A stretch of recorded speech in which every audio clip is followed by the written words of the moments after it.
I think we learned certainly learned some things we need to work on as a staff, and probably just as important or more important, players got an idea of things that they're going to need to do to be better hockey players. So it's a good learning experience, and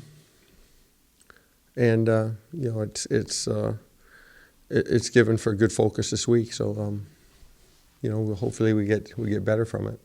Yeah, for sure it is. If you just go in blind and don't have anything like that in play, we would have had that type of a game in a game that counts. Now we may anyways, but at least there's an understanding, of what we have to do to improve, and that's what it's all about. It's teaching and learning and working together, and that's why we do this for that type of thing. So nothing's perfect, and it's never going to be, and you probably never want it to, because you want to always have constant growth and evolution. And so like always, we'll have that opportunity this year to grow and get better. And I think we have a great group of guys in the locker room. I think we have I think I'm surrounded by a really good staff, and we have tremendous support from the community. The crowd the other night was unbelievable. Pep band was unbelievable. I mean, it was certainly a late year type of an energy within the building of sellout people along lined up on the walls and things like that. So the guys, I think I know they were talking yesterday, like the new guys have never seen anything like it. So it was a phenomenal environment, and so it's part of our evolution. Yeah, I thought they played well. I don't think Max had a power play opportunity, and Derek had a couple of power plays, and then I think Derek had the more stressful part of the game, as Northern, I thought, grew as the game went on, and they got some special teams in there as the game went on, and we're able to get a 6-on-4 late, which is an extended, more advantageous sort of a special team situation, and he faced that. So I think he had to face a little bit more pressure, but I thought that they both played pretty well.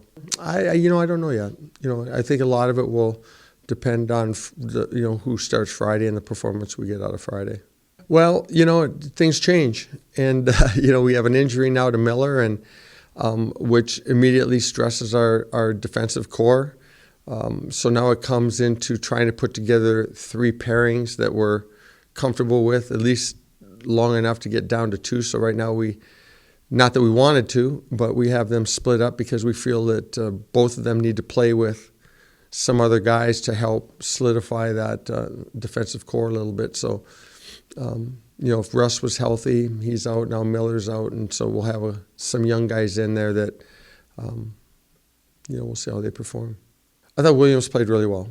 I thought he was by far our top-rated defenseman in the game, and made a lot of plays with the puck. And not just that he scored a goal and things like that, but in all aspects of it, he played a good, efficient game. Turnovers were low.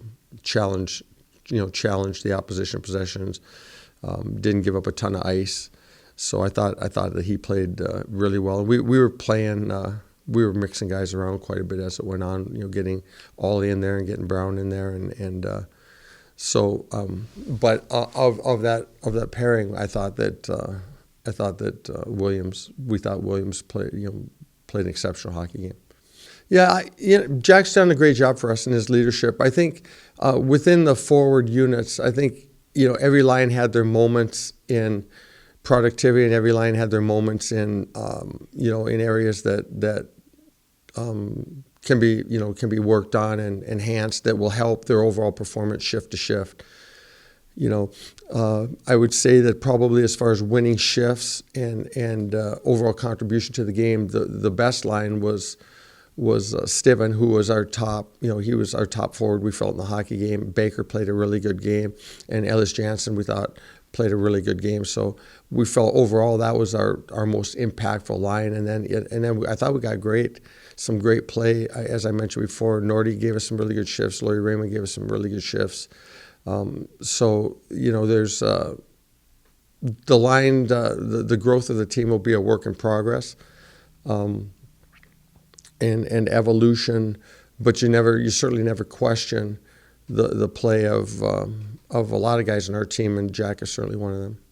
Well, part of the crowd, the all the excitement things might have been also the Northern was here, and it was Dave Shack's first game there, new regime, new team, new everything, and I did see when I was walking around prior to the game, I did see some Northern Michigan garb around, so that helps. That helps when they travel well with the environment. But our guys look forward to playing at home because of it's just a great place. It's again, I can't.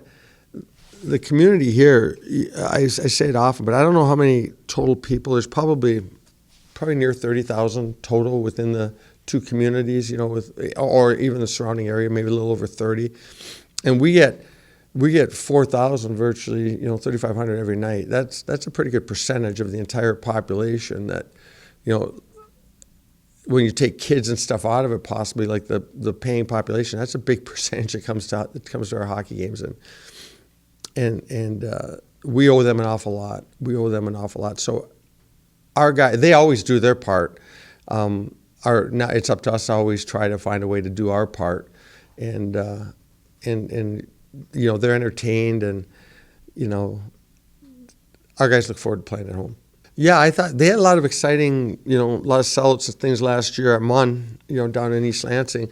But I do know that Owen thought it was extremely special. He thought it was off the charts. I didn't ask Victor how it was, but I asked Owen if he had some fun. He had goal and assist in the game and played with a lot of energy and things, and he said it was absolutely awesome. The environment was special, and it's a different environment. It's a different environment because you couldn't make this rink anymore with the elevation. It wouldn't meet code. So the people are right on top of you, and that certainly adds to your feeling in the game. You can see a lot of faces, see a lot of smiles. They skate. I mean, they skate. They compete. I always have an admiration for what Large gets out of his group. I watched the energy that they played with.